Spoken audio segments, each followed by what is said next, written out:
धर्म प्रेमी, धर्म जिज्ञासु भाइयों एवं सुशील बहनों, आज की अपनी आने वाली गाथा में भगवान के केवल ज्ञान की महिमा बताई है। हम लोग सिर्फ इस समाज के अंदर या जैन फिलॉसफी के अंदर कैवल्य की और सर्वज्ञता की बात आई है। केवल ज्ञान की महिमा कहते हुए कवि मानतुंगाचार्य कहते हैं कि प्रभु क्या बताऊँ आपकी महिमा। केवल ज्ञान ऐसा प्रकाशित हो जाता है, हमारा इतना सा अल्प बुद्धि वाला, अल्पश्रुतम श्रुतवताम, अल्पमति ज्ञान, अल्पश्रुत ज्ञान और अवधि ज्ञान का अभी कहाँ सवाल ही पैदा नहीं होता। ऐसा जो ज्ञान है ना, वो भी बड़ा प्रकाश देने वाला है। उस ज्ञान के कारण हम सुन सकते हैं, देख सकते हैं, समझ सकते हैं। ये हमारे भीतर रही हुई ज्ञान की ज्योति है। जब हमारे ज्ञान की ज्योति हमको इतना प्रकाश देती है, प्रभु आपको तो सर्व ज्ञान सर्व दर्शन हो गया है, केवल ज्ञान आपको हो गया है। आप तो कौन हो गए? ज्ञान के मार्तंड हो गए। मार्तंड यानी सूर्य। सूर्य की उपमा ज्ञान के उस केवल ज्ञान के लिए कवि देना चाहते हैं। अपन देखते हैं कि वो उपमा कैसे फिट बैठती है या अनफिट बैठती है। अपन आज की गाथा में क्या देखने जा रहे हैं? नास्तम कदाचिदुपयासि न राहु गम्य। प्रभु हमारा जो सूरज है वो उदय तो होता है, उदित होने के बाद प्रकाश देता है, नौकारशी पोरशी हम उसी के द्वारा करते रहते हैं। तो ऐसा जो सूर्य है ना, वो उदित होता है, चारों तरफ प्रकाश देता है, अंधेरे को नष्ट करता है, जीवन को जीवन देता है। सूरज क्या करता है? लगातार अपन देख रहे हैं, बरसात हो रही है, सूरज अगर पूरा नहीं उदय में आता है तो सारा जीवन क्या हो जाता है? विस्कलित हो जाता है, अंधेरे में चला जाता, रोगराई निर्माण हो जाती है। ऐसा सूर्य जो है उदित होता है, तब कहीं जरा खेतों में बारिश भी चाहिए, धूप भी चाहिए। ऐसा सूरज बड़ा उपकारी है, बड़ा अच्छा है। और सूर्योदय होता है तो हमको बड़ा प्रसन्नता का, उमंग का, अप्रमाद का भास हो जाता है। मन में बड़ा शुद्ध भाव आ जाता है कि चलो कोई भी क्यों ना हो, झोपड़ी में रहने वाला भी क्यों ना हो, सूर्योदय होता है तो सभी क्या हो जाते हैं? जाग जाते हैं, प्रार्थना में लग जाते, भक्ति करते, स्तोत्र फेरते हैं। कैसे भी धर्म का क्यों न हो, सवेरा होता है तो सबको कैसा लगता है? प्रसन्न लगता है। तो इस प्रकार प्रभु आप तो कैसे हैं? ज्ञान के सूर्य हैं। सिर्फ ज्ञान के नहीं, केवल ज्ञान के, केवल दर्शन के पांचों ज्ञान खचा खच आपके पास भरा हुआ है। ऐसे आप क्या है?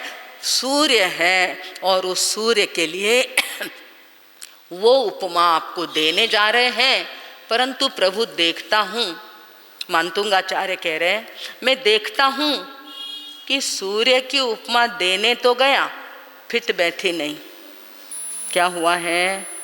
कैसे फिट बैठी नहीं? वो इन 3-4 लाइन के अंदर दिया। इतनी सी लाइन है, संस्कृत की लाइन है, उस समय बनाया हुआ इतना बड़ा ये स्तोत्र, इतना प्रिय वसंत तिलका छंद के अंदर बनाया हुआ है। इसमें एक भी शब्द, एक भी अक्षर आगे पीछे नहीं, अशुद्ध शुद्ध अशुद्ध होता नहीं, ऐसा इसका लिखावट का महिमा है। तो कहा क्या है उन्होंने कि प्रभु आपको हम कहने तो गए, सूरज की उपमा बरोबर लगती कि नहीं लगती? इससे बड़ा क्या है?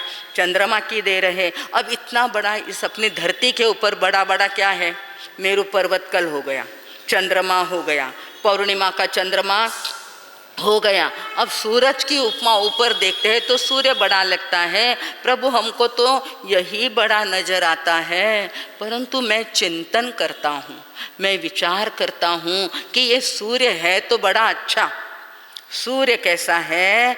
अच्छा है, प्रकाशित करता है, परंतु कब तक? सूर्यास्त नहीं हो तब तक। आ रही बात ख्याल में?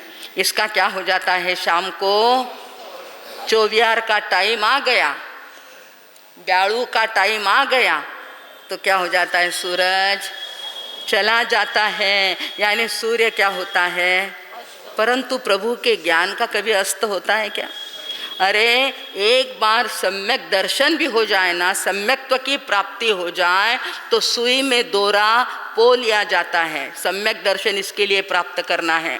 सम्यक दर्शन के बिना अपने को जाना प्रयत्न करेंगे, उसका अभ्यास करेंगे, उसकी जानकारी लेंगे कि कैसे सम्यक दृष्टि, सम्यक दर्शन हमें प्राप्त हो सकता है, वो प्राप्त करने का अपन प्रयत्न करेंगे।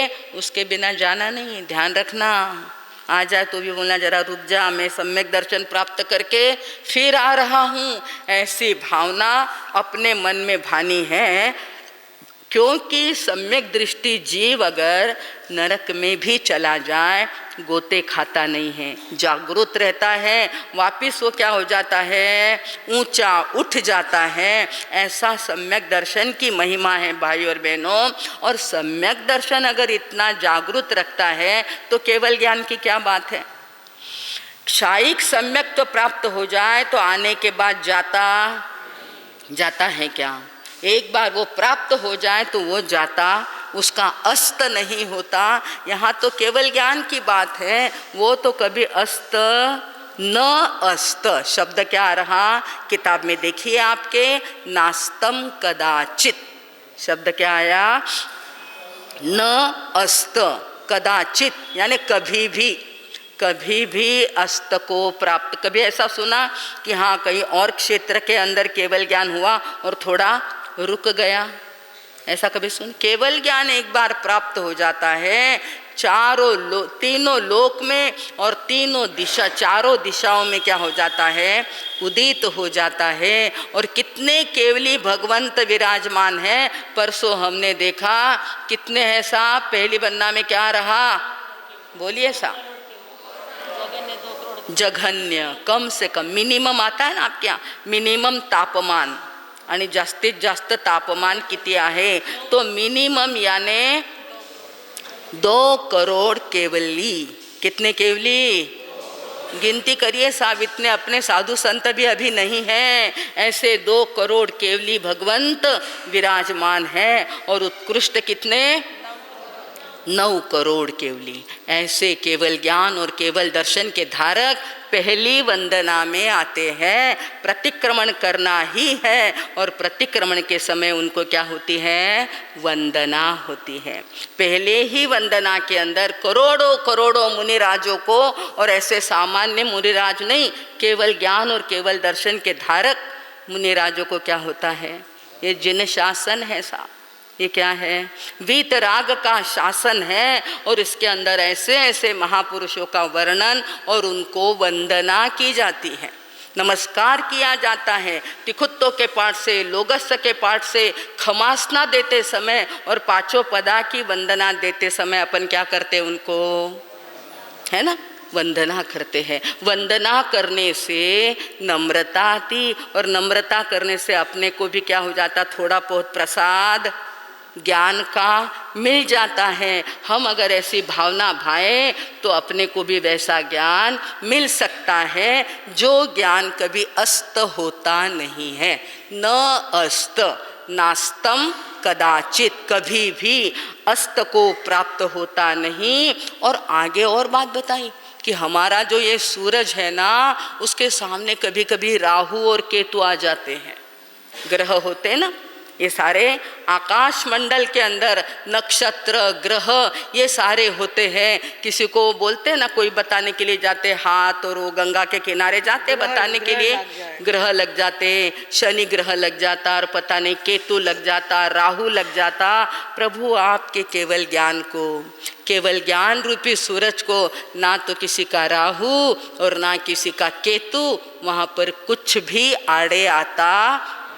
इसीलिए उन्होंने क्या शब्द दिया, नास्तम कदाचिदुपयासी न राहु गम्य। राहु भी उसको ग्रहण करता, ग्रसित करता नहीं है। और आप क्या करते प्रभु, सूरज जो है ना यहाँ पर प्रकाश दे रहा, और आप जानेंगे कि अभी अमेरिका में क्या है, रात है ना, वहाँ पर क्या है, अभी सूरज यहाँ पर है और शाम को वहाँ पर नहीं, यहाँ पर अंधेरा है और वहाँ क्या हो जाएगा, उजाला, और वहाँ पर अस्त होगा तब कहीं जाकर, यानी 50-50 आता है, कभी इधर कभी उधर, कभी इधर कभी उधर, कभी अंधेरा कभी उजाला। परंतु प्रभु आप कभी ऐसा नहीं करते। एक बार आपके केवल ज्ञान का सूर्योदय हो गया ना, वो कभी भी आधा इधर और आधा उधर, आधा जम्बू द्वीप में और आधा ढाई द्वीप में या महाविद्य क्षेत्र में ऐसा कभी होता। आप तो चारों तरफ प्रकाश फैलाने वाले, और वो भी प्रकाश कैसा, एक साथ कैसा होता है, युगपत जगंती, युगपत यानी एक साथ प्रकाश होता था। जैसे आपको उदाहरण दे के आपके यहाँ वो हेलोविजन हो और बड़ा सारा लाइट लगा दिया जाए, एक बटन दबा दिया को सारा उस लाइट को आने में देर लगती क्या, युगपत यानी एक साथ प्रकाश हो जाता। परंतु यहाँ पर कहाँ होता है प्रकाश, जगंती बहुवचन आया है, तीनों जगत में और पूर्ण जगत में प्रकाश ज्ञान का हो जाता है, कहीं आधा और कहीं पूरा ऐसा होता नहीं। इसलिए स्पष्टीकरोषि, आप क्या करते हैं, आपका ज्ञान सभी जगह स्पष्ट पहुंच जाता है। उनको कैसा नजर आता है, हाथ में रखे हुए आंवले की तरह, तीनों जगत का, तीनों काल का, भूत भविष्य और वर्तमान का स्पष्ट नजर आ जाता है। ऐसा आपका केवल ज्ञान है। यानी दूसरी लाइन में क्या बताया, राहु उसको ग्रसित नहीं करते और एक साथ प्रकाश देने वाला है। फिर कहते हैं कि हमारे सूरज के ऊपर तो कभी कभी क्या आ जाते, अभी तो बहुत ज़्यादा आ रहे हैं, क्या आ रहे हैं, धग, बादल आ जाते हैं। और जब बादल आ जाते हैं तो सूरज क्या हो जाता है, लपला। तो काय झाला, ढगाच्या मागे लपला, कविता बनाते हैं। क्यों, क्योंकि जब गहरा बादल आ जाता ना है, सूर्य का प्रकाश थोड़ा क्या होता है, धीमा हो जाता है, और वो बादल जाने के बाद फिर प्रकाशित होता है। यानी उसके आड़े क्या आ गया, आवरण। ऐसा प्रभु हमारे ज्ञान के सूरज के ऊपर क्या आया हुआ है, आया कि नहीं आया, कितना कितना आया, बहुत कह रहे, हमारे बाड़ू बहू कहते बहुत आया है। सही बात है, बिल्कुल करेक्ट है कि संसार की बातों में तो हम जाग रहे हैं, पर आत्मा के सूरज के बारे में क्या है, बहुत सारा आवरण आया हुआ है। परंतु फिर भी दृढ़ विश्वास रखना है कि ये बादल है। बादल क्या होते हैं, अपने भी बादल क्या होंगे, ये विश्वास रखना है। सिद्धि पाएंगे हम भी कभी ना कभी, सिद्धि पाएंगे हम भी कभी ना कभी, ऐसा विश्वास दृढ़ का मन में लाया करो, ऐसा विश्वास मन में तो लाया करो। सिद्ध अरिहंत में मन रमाया करो, सिद्ध अरिहंत में मन रमाते चलो। अपने मंगल स्मरण के अंदर ये प्रार्थना है, ये प्रार्थना अपने को रोज करनी चाहिए, क्योंकि ये विश्वास देता है। क्या करता है, दृढ़ विश्वास मन में लाना है, दृढ़ भक्ति मन में करना है, एकाग्रता से करनी है, तो निश्चित रूप से हम भी सिद्धि पाएंगे कभी ना कभी, हम भी केवल ज्ञान पाएंगे कभी ना कभी। हम ऐसे कैसे नहीं रहने वाले, क्योंकि ये जीवन मिला, ये धर्म मिला, ये मार्ग मिला, ये किसके लिए मिला है, अंतर में जागृति लाने के लिए, अंतर का सूरज प्रकाशित करने के लिए हमको मिला है। तो इस विश्वास को, इस श्रद्धा को मन के अंदर लाना है, और अन्यत्र कोई विचार मन में लाने की जरूरत नहीं है भाई और बहनों।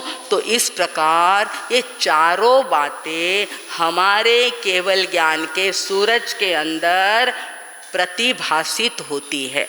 4 खामियां निकाली, 4 बातें जो फिट नहीं होती वो बता दी। कौन कौन सी जल्दी जल्दी बताया आप लोग क्लास में? इधर देखो क्या बताएं, चारों बातें फटाफट बता दो। सूर्य क्या होता है? पहली लाइन में आया नास्तम। हमारे महाराज साहब तो खड़खड़ित बोल देंगे, आपको पूछ रहे हैं। न अस्तम, न राहुगम्य, राहु उसको ग्रसित करता। स्पष्टीकरोषि, वो जगत को क्या करता? एक साथ प्रकाशित करता है। और दूसरी बात, बादलों से आवृत्त नहीं होता, बादलों का आवरण उसके ऊपर नहीं आता। यानी आप कैसे हैं प्रभु? सूर्य से भी अधिक प्रकाशवान हो, सूर्य से भी अधिक। आपके रोज का परिचित शब्द अगर आपको बताए ना भाई और बहनों, फिर आप कहेंगे हाँ बराबर। तो कहाँ शब्द आया है? सूर्य से भी अधिक। सूर्य का एक नाम है आदित्य। क्या नाम है? आदित्य। तो आदित्य कहते समय प्राकृत भाषा में आइच होता है। क्या शब्द होता है? आइच। आदित्य का क्या होता है? आइच। और लोग समय फेरते हैं आइचेसु अहियम पयासयरा। अबे आयो सगळाने आइचेसु अहियम। तो आइचेसु यानी आदित्य से, अहियम यानी अधिकम, आदित्य से भी अधिक। पयासयरा, प्रकाश करा, प्रकाश करने वाले। पयासयरा अपने शास्त्र जो है, अपने आगम जो है वो प्राकृत में है, भक्तामर संस्कृत में है, और अपना प्रतिक्रमण और बाकी अध्ययन प्राकृत में है। तो वहाँ पर प्रकाश को पयास कहा है। पयास, तो पयास यरा यानी करा, प्रकाश करने वाले। आइच से भी अधिक, सूर्य से भी अधिक जिसका प्रकाश है वो मेरे तीर्थंकर परमात्मा है, वो मेरे वीतराग भगवान हैं कि जिनको केवल ज्ञान, केवल दर्शन एकदम से प्रकट हो गया है। चारों तरफ उनके प्रकाश की अनुभूति होती है और उनकी भक्ति करो ना तो अपनी क्या लग जाती है? लाइन लग जाती है। वहाँ पर कांटेक्ट हो जाता है। क्या हो जाता है? उनके साथ हमारा कांटेक्ट हो जाता है और उस कांटेक्ट के कारण हमको भी प्रकाश मिलता है, उसके कारण हमको भी क्या हो जाता है? परंतु कांटेक्ट लेस नहीं होना है। बिजली चली जाती है तो क्या होता है? अंधेरा होता नहीं। अपने को अपना जीवन अधिक से अधिक प्रकाशवान करना है तो आपकी महिमा जो है सूर्य प्रकाश की, उसके साथ मैंने भी क्या करी? अपनी नाल जोड़ दी है। मेरे कांटेक्ट प्रभु के साथ, वीतराग परमात्मा के साथ है। ऐच्चेसु अहियम पयासयरा, आदित्य से अधिक प्रकाश करने वाले केवल ज्ञानी, केवल दर्शी परमात्मा। हे मेरे तीर्थंकर भगवान, मैं क्या करता हूँ? आपकी भक्ति करता हूँ। शब्द क्या आएगा? आपकी ही भक्ति करता हूँ, अन्यत्र किसी तरफ जाने की मुझे ज़रूरत नहीं है भाई और बहनों। तो इस प्रकार आप मुझ पर कृपा करें। मैंने आपकी भक्ति चालू कर दी है। आपकी भक्ति करते करते और जनता को समझाते समझाते सूर्य, चंद्र, सागर वर गंभीरा ऐसी उपमा ली है। सारी उपमा क्या हो रही है आपके आगे? ये हमारे भगवान हैं, ये हमारे तीर्थंकर है। अरे हीरो मानना है तो इनको मानो, अन्यत्र जाने की जरूरत नहीं है। ऐसा आज की गाथा के अंदर आया है भाई और बहनों। तो अब अपन मराठी देख लें ताकि क्या हो जाएगा, थोड़ा और ज़्यादा इधर उधर कहीं गया होगा चित्त तो और ज़्यादा क्या हो जाएगा, पक्का हो जाएगा। तो आपके हाथ में किताब लीजिए और यहाँ पर लिखा हुआ भी है। कहाँ लिखा हुआ है? यहाँ है, यहाँ आज नहीं है। अच्छा कल जरा भीड़ थी, देखिए हमारे कांकरिया परिवार को कितना धन्यवाद दे। एक तो उन्होंने अपना दीपक जला लिया, नश्वर काया को छोड़ दिया। 6 से 7 दिन उन्होंने साधना करी है, संथारे की साधना, समाधि की आराधना करके अपने जीवन को क्या कर दिया? धन्य धन्य और सार्थक कर दिया, उन्होंने सार्थक कर दिया। तो आज उनके परिवार के लोग इस धर्म सभा में पहुंच गए हैं। नहीं तो अंधश्रद्धा में बैठते हैं भाई और बहनों, 12 दिन और 13 दिन और 15 दिन लग जाते हैं। बड़े मार साहब ने आज्ञा करी कि उन्होंने संथारा लिया है, आप सब लोगों को आ जाना है। और सबों ने क्या करी, आज्ञा को शिरोधार्य किया। हमारा साहब आपने कहा है हम आ जाएंगे। दूर दूर से आए हुए उनके परिजन, उनके परिवारजन आज क्या हो गए, यहाँ पर पहुँच गए हैं। धर्म श्रवण में कोई बाधा नहीं होती। आप लोग याद रखिए, भगवान महावीर का जो धर्म है ना तो अंधश्रद्धा रखने देता, अंध रूढ़ी रखने देता, किसी भी रूढ़ियों को रखना नहीं। अपना आत्मा, अपना धर्म और अपना ज्ञान अपने पास है, उसी को देखना हमारा स्वभाव है। भाई और बहनों, आज पूरा परिवार नज़र आ रहा है, सब आ चुके हैं, इसलिए उनको बहुत बहुत धन्यवाद तो देते हैं। और हमारे गांव वालों को भी बहुत बहुत धन्यवाद देते हैं, किस प्रकार वो उनके साथ चले हैं, एक पीछे नहीं, कहना नहीं पड़ता कि चलो भैया। और दूसरी तरफ आहेर गांव से वो ताड़ बजाने वाले भी मंडली आ गई थी। कितना सुंदर, कितना प्रिय वहाँ का वातावरण था, देखते देखते आंखें धन्य धन्य हो गई। ये पिंपलगांव नगरी बहुत ही सुंदर, बहुत ही बढ़िया, यहाँ के लोग इतने अच्छे, समाज इतना बढ़िया, ज्ञान इतना सुंदर और ग्रहण करने की भावना इतनी अच्छी है।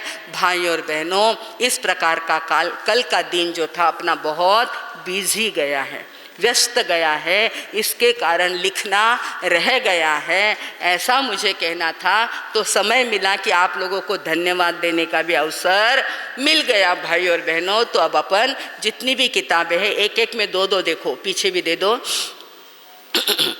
अस्ता सजासी न कदापि न राहु आड़, अस्ता सजासी न कदापि न राहु आड़, तीन्ही जगावर तुझा पड़तो उजेड़,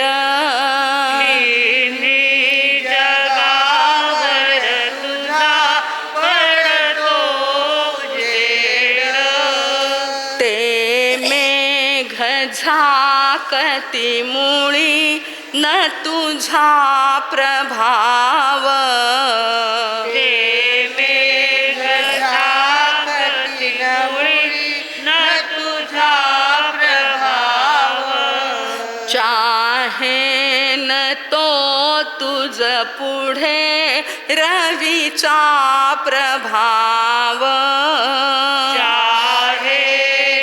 तुझ पुढे रवीचा प्रभाव, चाहे न तो तुझ पुढे रवीचा प्रभाव।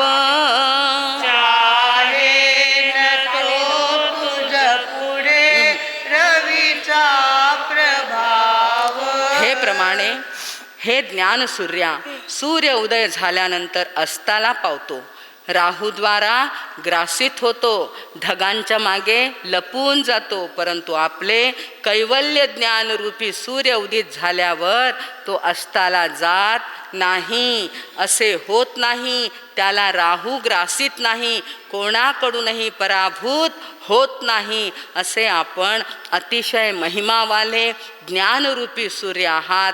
त्यामुळे आपल्याला सूर्याची देखील उपमा दिली जाऊ शकत नाही, असे आपण अनुपम आहात। त्याला काय म्हणतात? अनुपम, जिनको कोई उपमा नहीं दी जा सकती, कोई उपमा उनको फिट नहीं बैठ सकती, ऐसे आप कैसे हैं? अनुपम, अद्वितीय, अणुत्तर, ऐसे हमारे तीर्थंकर परमात्मा के चरणों में हमारे मानतुंगाचार्य जी ने कहा कि मैंने आपके ज्ञान को जनता के लिए, उनको समझाने के लिए सूर्य की उपमा दी, पर वो सूर्य भी आपके आगे कैसा है?